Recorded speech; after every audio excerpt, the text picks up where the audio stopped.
Alright, so today we are going to make human skulls, like so, and like so, with no materials, in 3 to 75 easy peasy steps. So, during the zombie apocalypse, this is how you are going to teach your sculpture classes. First off, set aside all of your materials.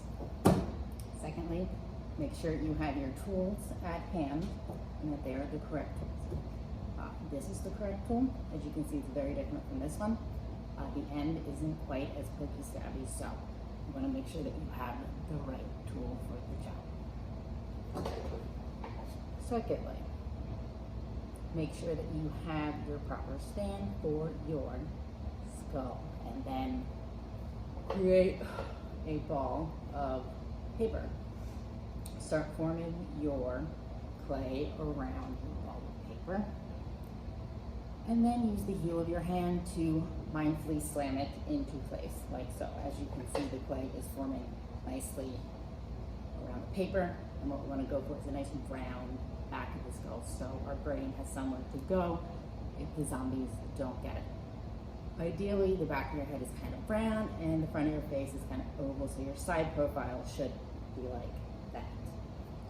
Once you have that shape correctly defined, your next step is to find a center line for your eyeballs and push in your eyeballs like so. Like you're gouging out somebody's eye sockets.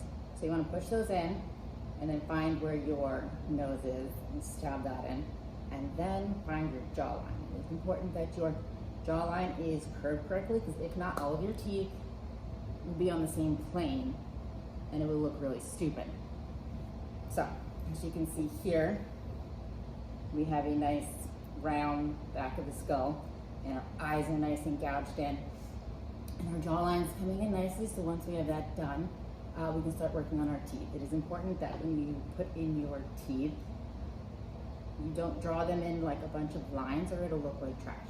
So you want to get in there with this tool. See how the end is nice and round and one side is flat. It's important to get up in the teeth with that tool and then do like a little roundy, curvy motion. And that's how you're going to make your teeth. As you can see here, the teeth are looking very dimensional. Once you have the teeth, it is time to flip the skull over, like so. Stick your hand in where the brains are and pull out your paper. Once the paper's pulled out, you're going to take your scoopy tool that looks like this, not like this. This one's not very good for scooping things out. You want the right tool for the job, and this one's clearly better. As you can see, it has a nice metal edge on it, which is good for scooping. So when you are done scooping the brains out and it is thin enough to fire, so we don't blow up the kiln and everybody else's pieces in the kiln.